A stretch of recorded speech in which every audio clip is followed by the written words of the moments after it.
യേശു ക്രിസ്തുവിന്നും ജീവിക്കുന്നു, സുവിശേഷത്തിൽ ജീവിക്കുന്നു. യേശു ക്രിസ്തുവിന്നും ജീവിക്കുന്നു, സുവിശേഷത്തിൽ ജീവിക്കുന്നു.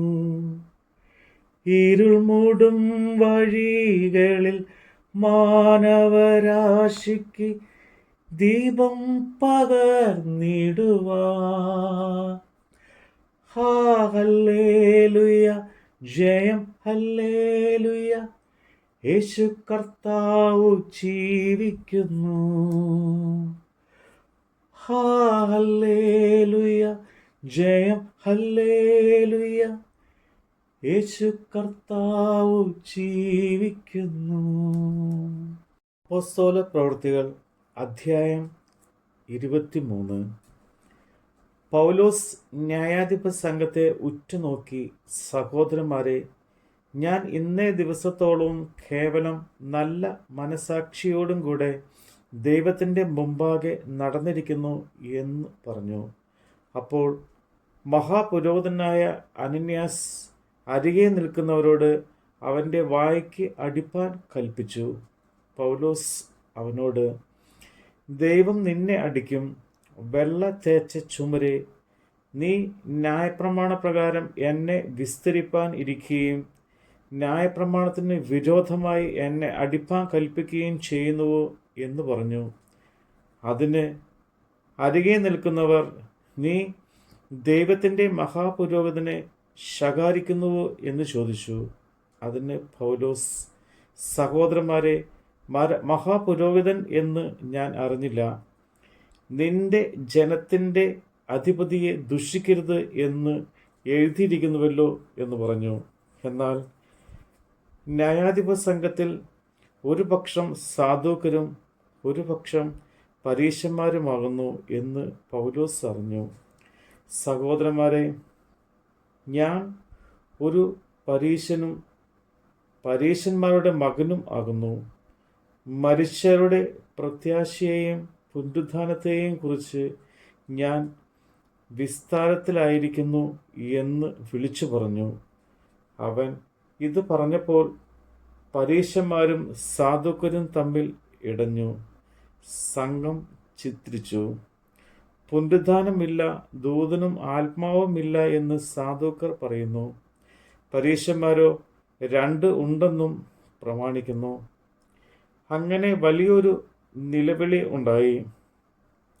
പരീശപക്ഷത്തിലെ ശാസ്ത്രിമാരിൽ ചിലർ എഴുന്നേറ്റ് വാദിച്ചു, ഈ മനുഷ്യനിൽ ഞങ്ങൾ ഒരു കുറവും കാണുന്നില്ല.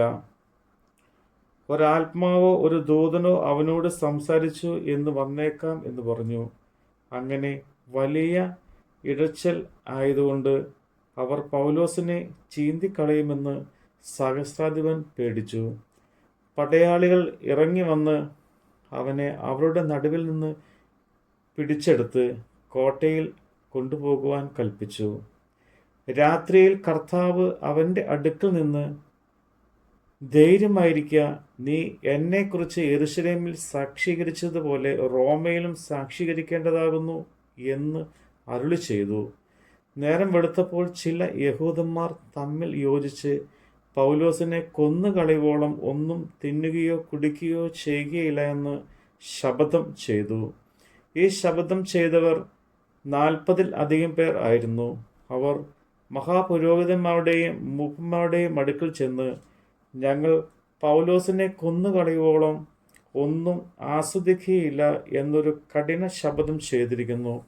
ആകയാൽ നിങ്ങൾ അവൻ്റെ കാര്യം അധികം സൂക്ഷ്മതയോടെ പരിശോധിക്കണം എന്നുള്ള ഭാവത്തിൽ അവനെ നിങ്ങളുടെ അടുക്കൽ താഴെ കൊണ്ടുവരുവാൻ ന്യായാധിപ സംഘവുമായി സഹസ്രാധിപനോട് അപേക്ഷിപ്പീൻ. എന്നാൽ അവൻ സമീപിക്കും മുമ്പേ ഞങ്ങൾ അവനെ ഒടുക്കിക്കളയുവാൻ ഒരുങ്ങിയിരിക്കുന്നു എന്ന് പറഞ്ഞു. ഈ പതിയിരിപ്പിനെ കുറിച്ച് പൗലോസിൻ്റെ പെങ്ങളുടെ മകൻ കേട്ടിട്ട് ചെന്ന് കോട്ടയിൽ കടന്ന് പൗലോസിനോട് അറിയിച്ചു.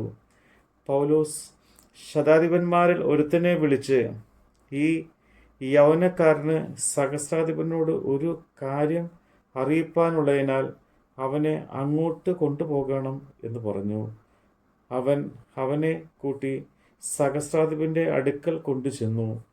തടവുകാരനായ പൗലോസ് എന്നെ വിളിച്ച് നിന്നോട് ഒരു കാര്യം പറയുവാനുള്ള ഈ യൗവനക്കാരനെ നിന്റെ അടുക്കൽ കൊണ്ടുവരുവാൻ എന്നോട് അപേക്ഷിച്ചു എന്ന് പറഞ്ഞു. സഹസ്രാധിപൻ അവനെ കൈക്ക് പിടിച്ച് മാറി നിന്നു. എന്നോട് ബോധിപ്പാനുള്ളത് എന്ത് എന്ന് സ്വകാര്യമായി ചോദിച്ചു.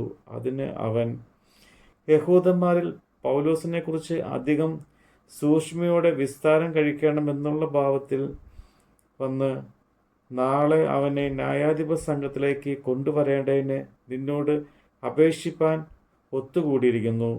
നീ അവരെ വിശ്വസിച്ച് പോകരുത്. അവരിൽ 40-ലധികം പേർ അവനെ ഒടുക്കിക്കളയുവോളം ഒന്നും തിന്നുകയോ കുടിക്കുകയോ ചെയ്യുകയില്ല എന്ന് ശപഥം ചെയ്ത് അവനായി പതിയിരിക്കുന്നു.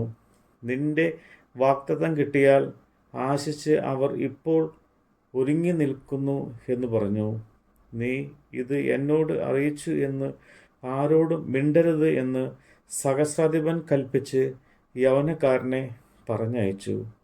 പിന്നെ അവൻ ശതാധിപന്മാരിൽ 2 പേരെ വരുത്തി, ഈ രാത്രിയിൽ 3-ാം മണി നേരത്ത് കൈസരിലേക്ക് പോകുവാൻ 200 കാലാളെയും 70 കുതിരച്ചേവകരെയും 200 കുന്തക്കാരെയും ഒരുക്കുവിൻ. പൗലോസിനെ കയറ്റി ദേശാധിപതിയായ ഫെലിക്സിൻ്റെ അടുക്കൽ ക്ഷേമത്തോടെ എത്തിപ്പാൻ മൃഗവാഹനങ്ങളെയും സംഭരിപ്പിൻ എന്ന് കൽപ്പിച്ചു. താഴെ പറയുന്ന വിധത്തിൽ ഒരു എഴുത്തും എഴുതി.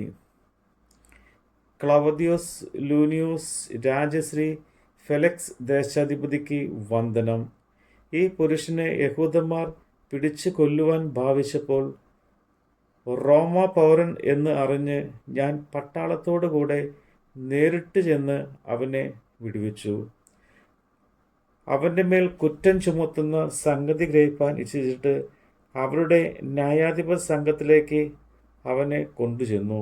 എന്നാൽ അവരുടെ ന്യായപ്രമാണം സംബന്ധിച്ചുള്ള തർക്കങ്ങളെക്കുറിച്ച് കുറ്റം ചുമത്തുന്നതല്ലാതെ മരണത്തിനോ ചങ്ങലയ്ക്കോ യോഗ്യമായത് ഒന്നുമില്ല എന്ന് കണ്ടു. അനന്തരം ഈ പുരുഷൻ്റെ നേരെ അവർ കൂട്ടുകെട്ട് ഉണ്ടാക്കുന്നു എന്ന് തുമ്പ് കിട്ടിയപ്പോൾ ഞാൻ തൽക്ഷണം അവനെ നിന്റെ അടുക്കിലേക്ക് അയച്ചിരിക്കുന്നു. അവൻ്റെ നേരെയുള്ള അന്യായം സന്നിധാനത്തിൽ ബോധിപ്പിപ്പാൻ വാദികളോട് കൽപ്പിച്ച് ഇരിക്കുന്നു. ശുഭമായിരിക്കട്ടെ.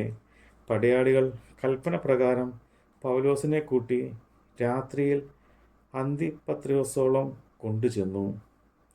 പിറ്റന്നാൾ കുതിരച്ചേവകരെ അവനോടുകൂടെ അയച്ചു കോട്ടയിലേക്ക് മടങ്ങിപ്പോന്നു.